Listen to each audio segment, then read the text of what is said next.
welcome po sa ating church. Amen. Sino dito yung masaya siya, nakapag-church siya? Sino yung nandito para kay Lord? Pwede bang itaas yung kamay? Yung nandito siya para sa Panginoon. Amen. At sige po, palakpakan natin ang Panginoon. Hallelujah. Can we shout, praise the Lord? Can we shout, amen? Amen. Let's, alam niyo po, buhayin natin yung ating mga espiritu. Amen. Labanan natin yung ginagawa ng kaaway sa ating mga buhay. Labanan natin yung ginagawa ng kaaway sa church na ito. Hello? Sapagkat alam natin na in this last days, patindi na ng patindi ang labanan. Grabe na po ang nangyayari sa mundo.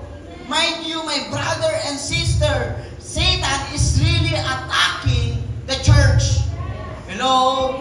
Lalong lumalapit ang pagdating ng Diyos, lalong patindi ng patindi ang pag-atake sa iyo ng kaaway. Kaya sabi mo sa katabi mo, huwag kang susuko. Sabi mo, huwag kang susuko. Amen. Kaya po sa oras po na ito, mahalaga na pinapalakas natin ang ating sarili ng salita niya. Hello? Sapagkat alam natin na hindi tayo perfecto. Hindi tayo laging malakas. Kaya maganda, maayos, amen, at napakaganda na i-reignite natin yung ating puso sa pamamagitan ng salita ng Diyos. Sabi mo nga sa katabi mo, you need the Word of God. Sabi mo sa sarili mo, I need the Word of God.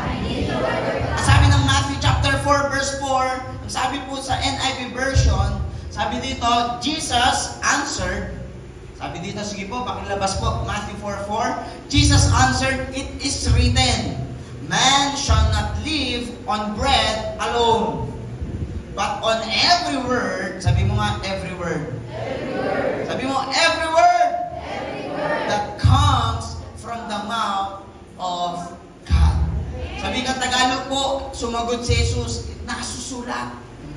Hindi, sabi doon, ang tao'y hindi lamang nabubuhay sa tinapay, kundi sa bawat salita. Gusto ko pong i-emphasize yung salitang every word. Sabi mo nga, every word. Diba? Doon tayo nabubuhay. Doon tayo nabubuhayan. Sa bawat salita ng Diyos. Kaya kung nangihina ka na, feeling mo mamamatay ka na, hello? Spiritually, sawa ka na sa mundong ito. Hello? If you think you're tired, you're too tired. If you lose your hope, the Word of God is here to strengthen your life. Hello? Amen? Andito yung salita ng Diyos para palakasin tayo. Hello? Because we will live on every word that comes from the mouth of God. Palakpakan natin ang Panginoon. Tayo mo at humigit pa na namin. Lord, maraming salamat sa umagang ito, sa biyaya mo, sa aming mga buhay. Salamat sa biyaya ng iyong buhay. Lord, binigyan mo kami ng buhay na walang hanggan. Kaya kami naririto. Hindi po kami karapat-dapat. Kami pong lahat ay makasalanan, Lord. Wala pong perfecto sa amin. Ngunit thank you, O God, sapagkat minamarapat mo kami because of your Son, Jesus Christ. Thank you, Lord. Hayaan mo ang Diyos. Lord, hayaan mo ikaw ang aming Diyos. Lord, O God, ang patuloy na umabot sa aming Panginoon. Sapagkat wala po kaming magagawa kung wala ka sa aming mga buhay. We open up our heart and mind, O God. Lord, we continue to invite your Spirit. We invite your presence, O God. Lord, to reach us, Lord. Lord, ang aming mga puso sa umagang ito, kailangan namin ang salita mo, na siyang, Lord, magpapalakas sa amin spiritually. Lord, we want, O God, to detach ourselves in the world, O God. And we want to become more attached sa iyo, Panginoon. Kaya, Lord, help us in Jesus' name. Amen, amen, amen. Palakpakan natin ang Panginoon. Sige po, para sa Diyos yan, malakas na palakpak. Sige po, malakas na palakpak. Malakas na palakpak para kay Lord. Yung may effort. Amen, kasamang sigawan. Jesus! Sabi natin, Jesus! Palakpakan natin si Lord. Tayo po natin makakaupo na.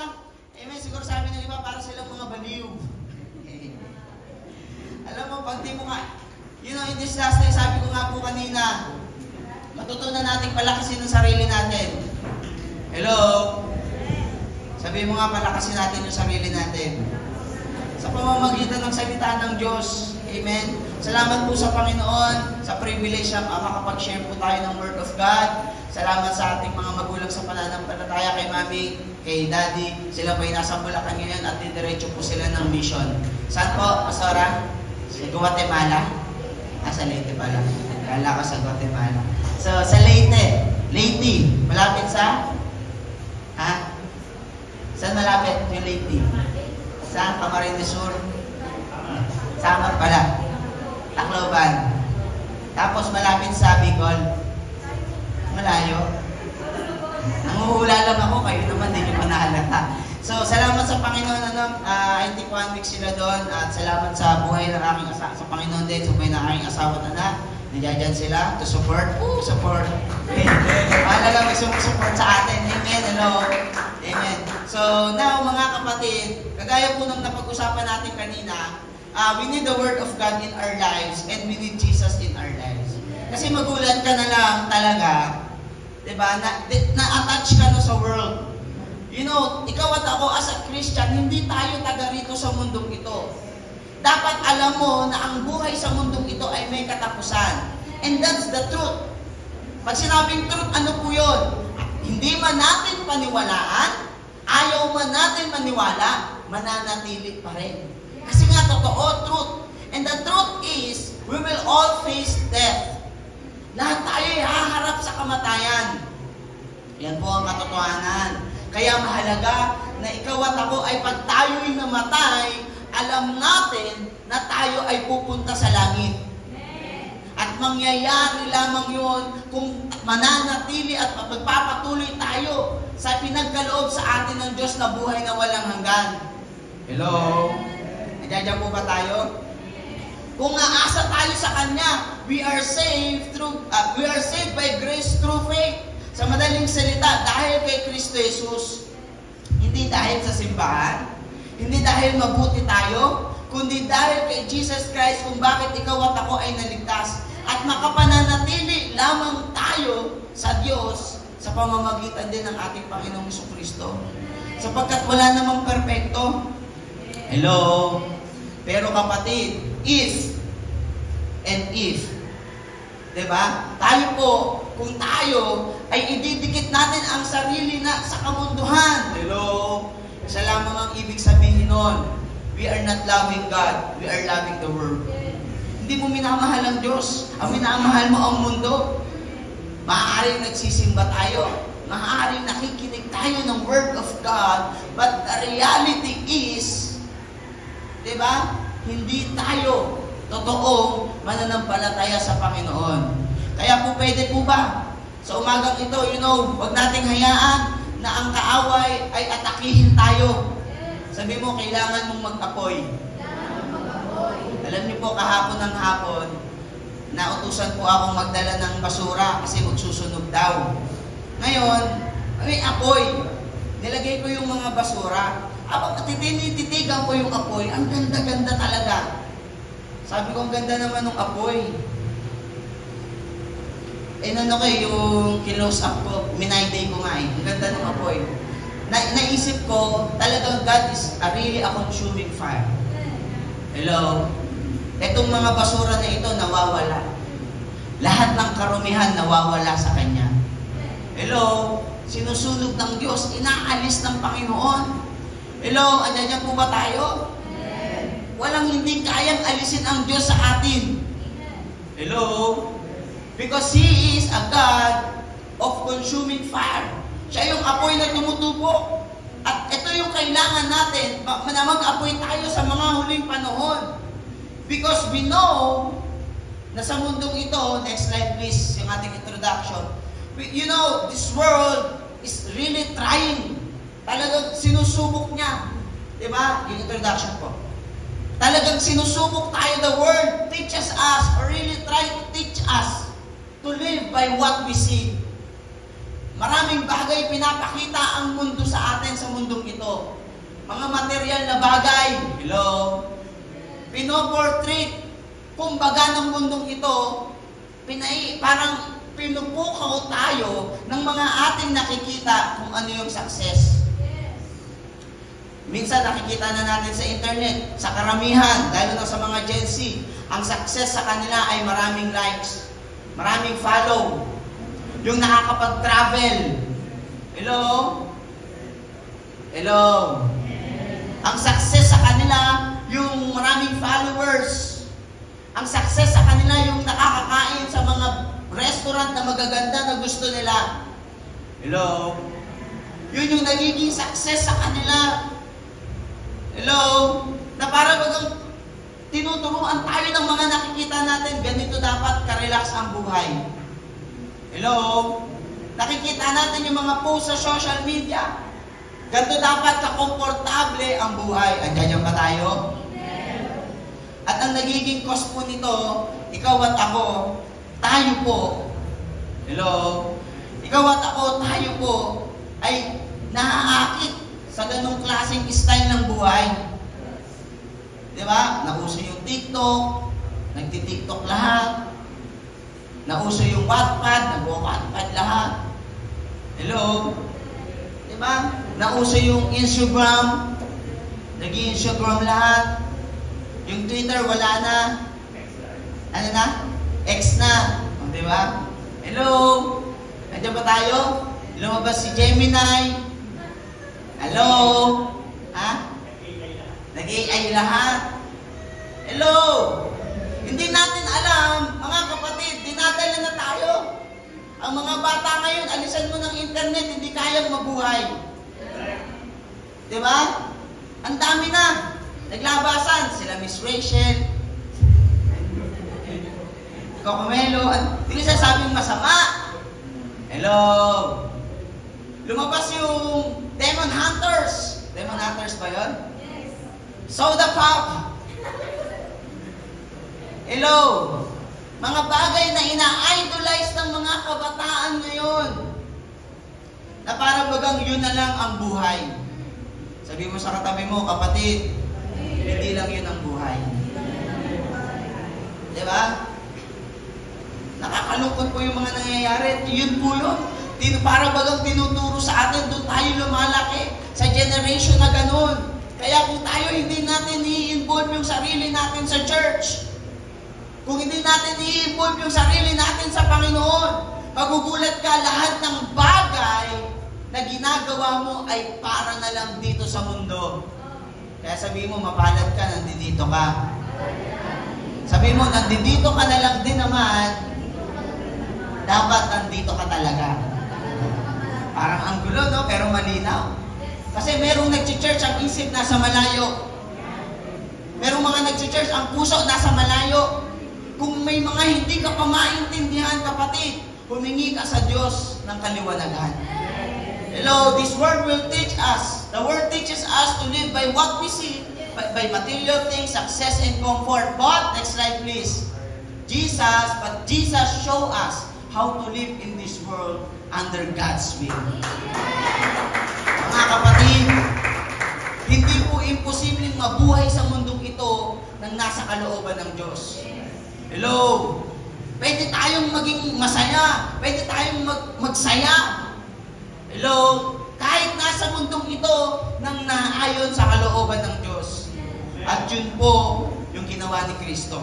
Ang ating po pag-uusapan, paano nga ba natin gagawin yun? Ang ating po pag-uusapan ay papamagatan po natin. Pakibasa 1, 2, 3, go. Living in the Word.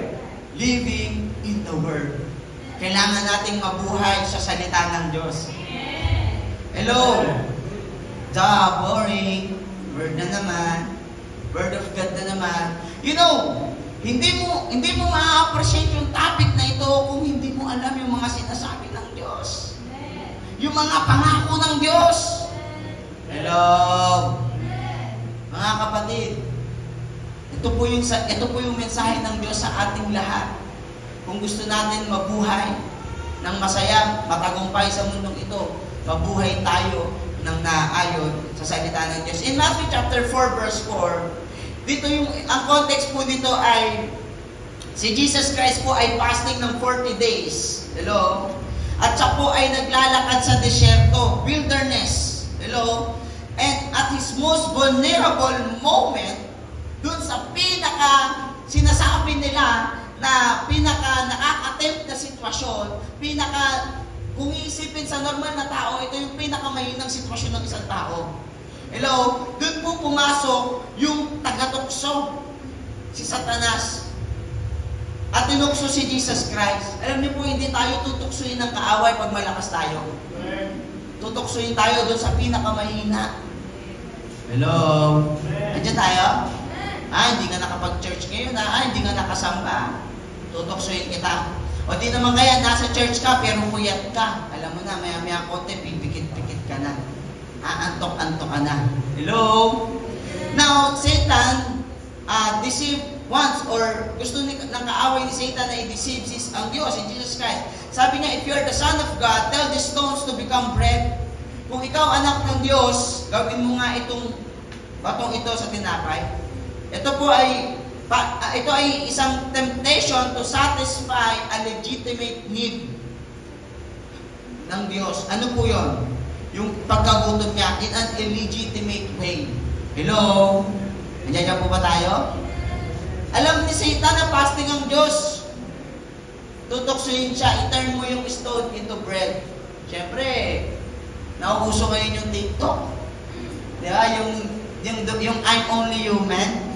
Yung merong soft drinks or Jayco, dumadaan siya. Tapos pinipigilan niya yung sarili niya. Hindi niyo napapanood sa Facebook? Di ba naman yan? Tapos dumadaan siya. Pinipigilan niyang hindi kumain kasi bawal sa kanya. Hanggang sa biglang magpa-flash yung kanta. I'm only human. Kumakain na siya. Di ba naman ito mga ito? Dapat talaga hiwalay Facebook ng matatanda eh. So, sige. Now, dahil nasa form of humanity ang Diyos, maaari siyang matukso. Pero anong sabi ng Diyos? Sabi ni Jesus, Deuteronomy chapter 8 verse 3, ito yung kinote ni Jesus Christ. Hindi po nakipagtalo si Jesus Christ, but he quotes a scripture in Deuteronomy 8:3. He reveals that there is a sustenance more critical to life than physical food. Sabi doon, hello? Yun eh. Nireveal ni Jesus Christ na teka lang, ang tao hindi lamang nabubuhay sa tinapay.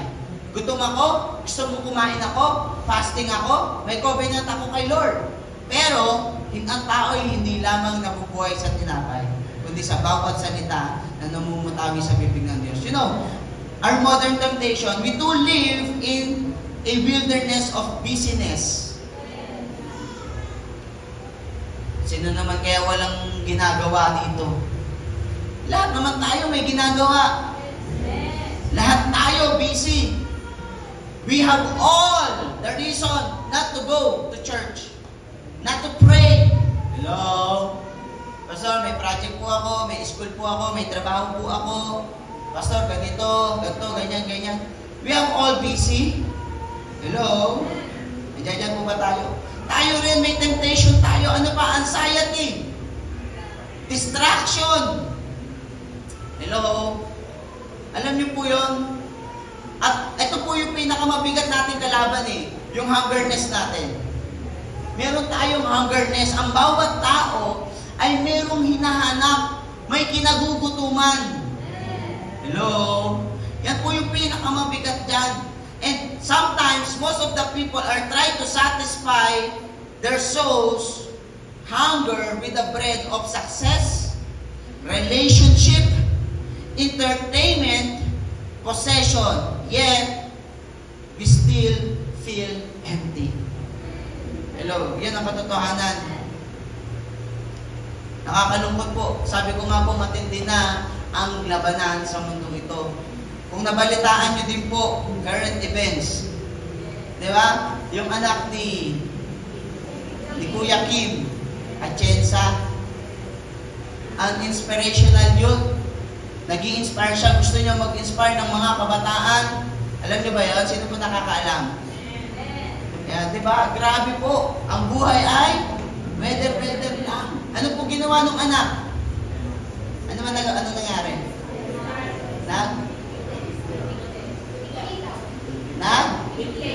Nagbigti. Nag-suicide. Magjo-joke sana ako, wag na lang. Hindi kasi nakakatawa. Naisip ko mali yung gagawin ko. Hello?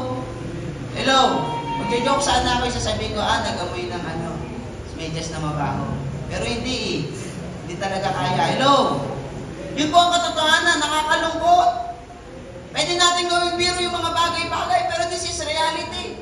Mayaman na tao, isang kainan, 188,000, na-issue sila. Hello? Pinost ni Sian Gasa. Dati. Totoo, maraming nag-bash. Mayaman, ibig sabihin, isang kainan lang yung 188,000. 188 ba yun? 144. Alam mo, basta 100,000 plus. Mayaman tong taong to. Nakakaunawa ng salita ng Diyos. Hello? Pero bakit tumantong sa ganong sitwasyon? Because there is an enemy. There is an enemy's attack. May kaaway na kung hindi tayo mag-aapoy, hindi natin babantayan ang sarili natin, magpapabantay tayo sa Diyos. Magugulat tayo, baka mamaya tayo na yung depressed. No, depression is not a joke. Hello? Andiyan po ba tayo? Depression is a strategy of enemy for you para ma-depress ka. Hello? Para mawalan ka ng pag-asa. Para lumayo tayo sa Diyos. At kapatid, we are living in this kind of generation. Hello? Again, we are living in this kind of generation. Na merong something sa atin na kailangan mapunuan. But God is telling you right now, He is our satisfaction. Amen. Palakpakan natin ng Panginoon.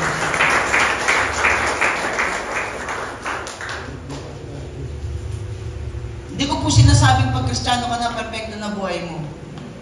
Kami po mga pastor, alam ng mga pastor yan. Dumadaan din po kami sa mabibigat na problema. Di ba, Pastor Rata? Sara? Kaya dumadaan tayo sa mga mabibigat na problema. Pastor Lester, bigat na problema namin ni Pastor Lester. Hello? Pastor J.R., may itsura pa lang, lagi bagsak yung balikat. Hindi, ganyan na ho talaga. Gintap niya. Hello, hindi porkit pastor, wala na pinagdadaanan. Hello? Lalo na mga Kristiyano, hindi tayo struggle-proof. Hello? Kasi talagang, the more na lumalapit ka kay Lord, the more na papatuyin ka ng kaaway. But we need to understand and to hug. Wow, to hug. Yeah. Kailangan natin yakapin, embrace, mas formal. Yeah. We need to embrace the truth, not just only the reality. Ang realidad, malulungkot tayo. Pero ang katotohanan, may kapayapaan kay Kristo. Ang realidad, iiyak tayo. Pero ang kagalakan ay na kay Kristo. Ang katotohanan, minsan nanghihina tayo. Ang realidad ay nanghihina tayo. Pero ang katotohanan na nandiyan ng Diyos, bibigyan ka ng pag-asa. Hindi laging maganda ang sitwasyon mo, that's the reality. But there is God who is rooting for you. Hello? Mga kapatid, let's be on fire. Jesus teaches us that true, abundant life is found not in temporary bread of this world, but by intentionally living on every word that proceeds from God. This every word is our complete spiritual diet. Palakpakan natin ang Panginoon. Please na lamang po ako, malapit na po ako matapos. Number 1, the foundation. Living by the written word, the Logos. Paano nga ba tayo mabuhay sa word? Ito po yung number 1, the foundation. Ito po yung pundasyon. Living by the written word. Meron ng salitang nasulat. And this is the Bible. The 66 books of the Bible. 39 in the Old Testament, 27 in the New Testament.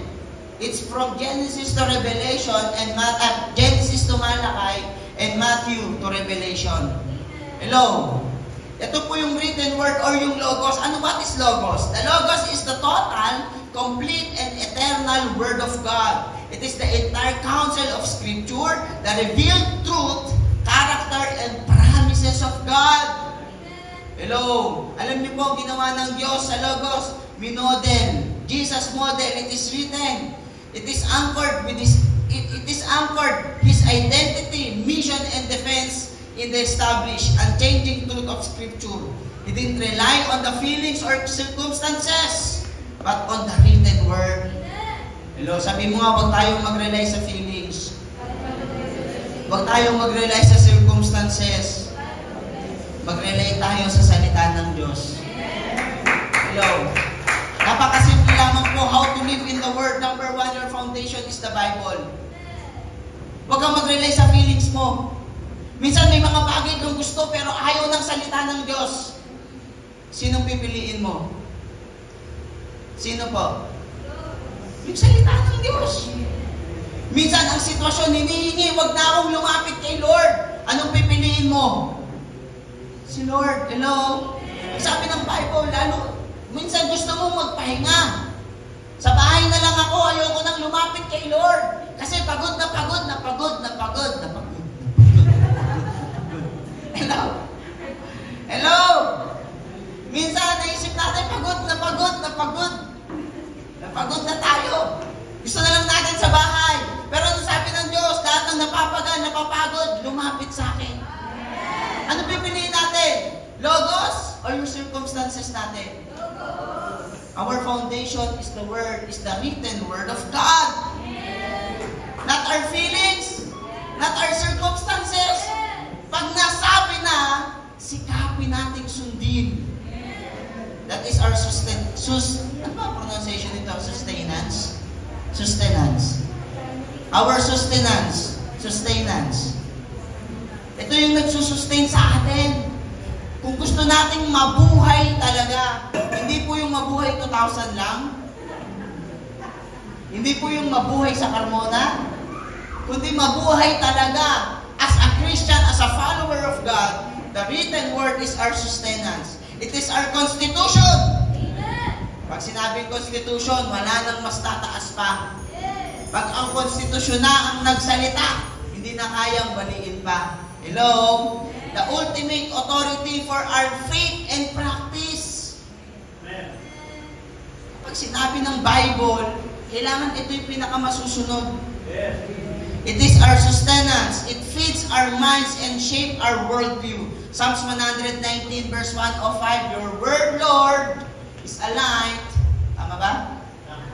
Is a lamp unto my feet and a light unto our path. To my path. Ang salita mo ay katulad ng ilaw na nagbibigay liwanag sa aking daanan. Diba? Anong itsura ng buhay natin? Sige po, pumikit po tayong lahat. Sige po, pikit po tayong lahat.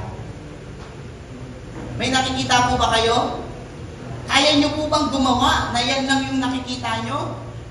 Meron po ba tayong assurance? O, dilat na po tayo. Yan. Hello? Ano po nakita nyo nung pumikit kayo? Yung totoo, ha? Madilim. Baka mamaya nakaganon lang kayo. Diba? Hindi natin kayang gumawa nang wala tayong makikita. Hello? Ganyan po ba tayo? Magjo-joke na naman sana ako kung anong pumapasok sa isip ko eh. Sasabihin ko sana, pumikit ka. Yan ako pag wala ka, mahal. Hello? Yan, tsaka yung magaling. Yan. Dapat yung Word of God. Hello? Mga kapatid, you know, the Word of God is the lamp unto our feet and a light on our path. Kung wala ang salita ng Diyos, mapapahamak tayo. Pero bakit marami pa rin tao, Kristiyano, sumusuway pa rin sa salita ng Diyos? Because of feelings and circumstances. Kaya kagaya ng mga Israelite, imbis na mabilis yung kanilang pagpunta sa promised land, andun na dapat sila sa pangako ng Diyos, nagkaroon ng delay. Yung iba hindi pa nakarating. Why? Na-deny pa. Why? Dahil po hindi nakinig sa salita ng Diyos. It is not the Word of God, the Logos is not our just constitution, but is also our sustenance and our defense. Sabi mo nga defense. Ephesians chapter 6 verse 17. It is the sword of the Spirit. Ito yung magtatanggol sa iyo sa ginagawa ng kaaway. Sabi doon, Ephesians chapter 6 verse 17. Sabi po ng Ephesians chapter 6 verse 17, you should take the helmet of salvation and the sword of the Spirit, which is the Word of God. Hello? Ang salita po ng ating Diyos ay, ang sword of Spirit, ang salita ng Diyos, ito yung ating depensa sa mga bagay na gustong gawin ng kaaway sa iyo. Hello? We cannot live on every word if we do not know the written word. Wala nang nag-amen. We cannot live on every word if we do not know the written word. This requires consistent, humble, and studied intake of the Bible. Sabi mo kailangan mo talagang mag-aral ng Bible. Kailangan talaga nating mag-aral ng salita ng Diyos. Hello? Kasi kung hindi mo alam ang pangako ng Diyos, hindi natin magagamit. Hello? Sino kaya dito nakakaalala pa na pinag-usapan last week? Enong last week? Enong last week? Enong last week? Anong punto, mga kapatid? Hindi lahat ng ating maririnig na salita ng Diyos ay kaya nating tandaan. Kaya dapat lagi tayong may Bible, may notebook, lagi tayong nagno-notes. Hello? Para sa tuwing may gusto tayong alalahanin na preaching, kaya nating tingnan. Hello? Kaya nating balikan at ipanalangin. Hello? Transition, but God's Word is not just a historical document.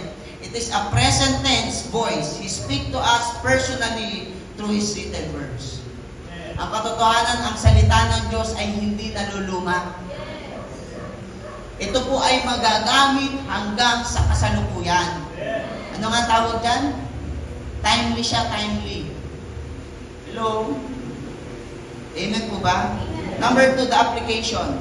Number 1, the foundation, the written word, which is the logo. Number 2, the application, the living by the revealed word. Pag sinabi pong rema, or the rema, sabi mo nga, rema. Ano po yung una? Logos. Ano po yung pangalawa? Rema. Pag sinabi pong rema, what is rema? The rema is the spoken word, a specific utterance from God applied by the Holy Spirit to a specific person or situation. It is when the Logos written word becomes a living personal word or rema to you. Sabihin mo nga, rema is a revealed word. Pag sinabing revealed word, ano po yun? Yun po yung sa Hebrews chapter 4. Na ang salita ng Diyos ay buhay. Hello? Sabihin mo nga, buhay. Ibig sabihin, nangungusap. Ito yung mahati sa ating butot, kasukasuhan. Ibig sabihin po ng salitang rema, ito yung salitang sinabi sa iyo ng Diyos. Maaaring nakikinig tayo ng iisang mensahe ngayon. Hello? A Matthew 4:4 message. But there is something God is really speaking to you specifically right now. Merong specific na sinasabi, a revealed word from the written word. At yun yung mensahe sa iyo ng Diyos. Napakahalaga na merong rema sa buhay mo. Kasi pwedeng nakinig ka lang ng written word, nagbasa ka lang, pero wala namang rema.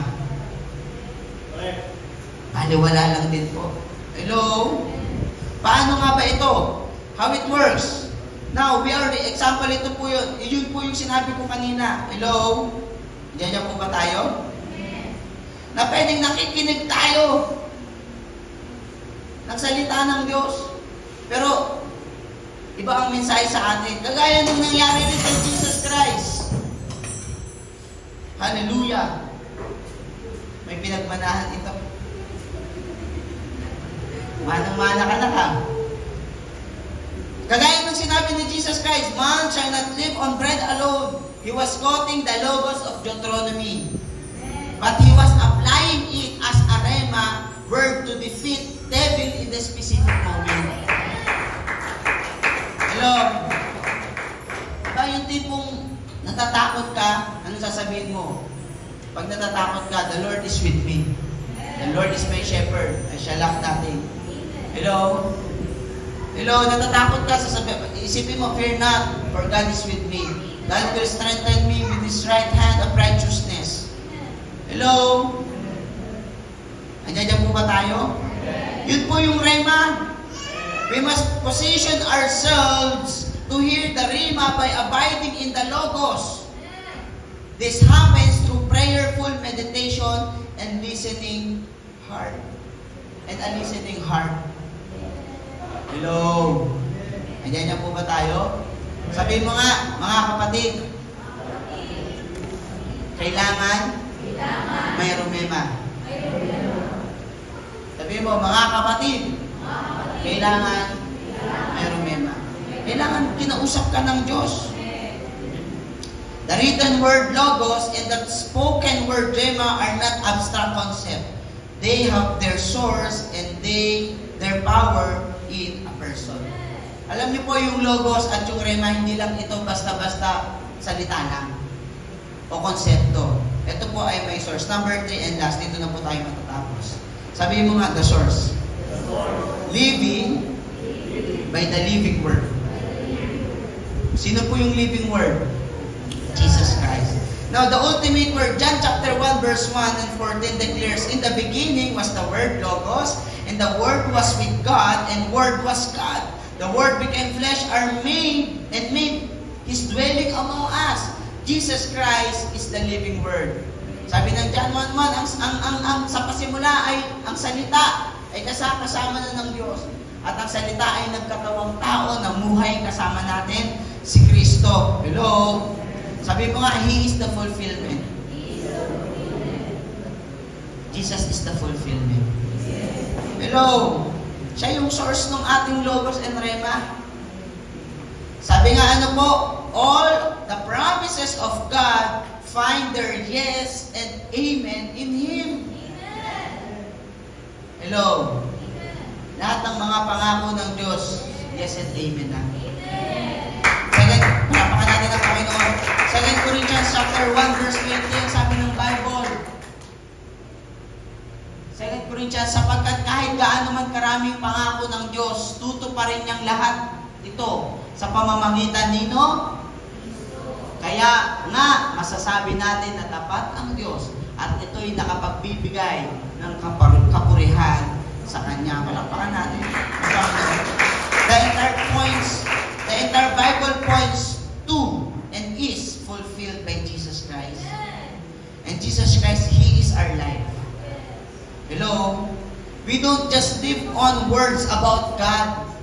We live on a relationship with God through Christ. Hindi lang tayo nabubuhay sa salita ng Diyos, kundi nabubuhay tayo sa relasyon natin kay Kristo. Lahat na ng may relasyon kay Lord, sumigaw ng Amen. Amen. Sumigaw ng Hallelujah. Hallelujah. You know, sabi ng Diyos, He said, I am the bread of life. Whoever comes to me will never go hungry. Sabi ng John chapter 6 verse 35, to live on every word is to abide in Christ Himself. Kung para mabuhay po tayo sa bawat salita ng Diyos, ay dapat tayo po ay manatili kay Kristo. Palakpakan natin ang Panginoon. Application, our study of the Logos and our reception of the Rhema must always lead us to deeper love for and dependence upon Jesus.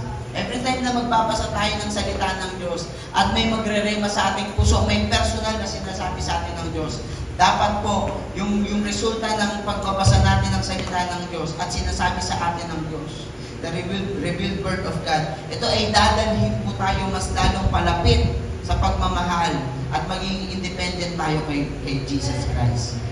He is the substance behind the shadow. Palakpakan natin ang ating Panginoon. In conclusion po, dito po tayo magtatapos. Conclusion po. Sabihin mo nga, 1, 2, 3, go.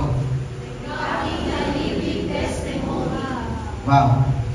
Palakpakan natin si Lord. Sabihin mo nga, basahin po natin. 1, 2, 3, go. Alam niyo po, yan lang yung pinaka-message ni Lord. Tayo pong lahat ito ngayon. Ano po ibig sabihin?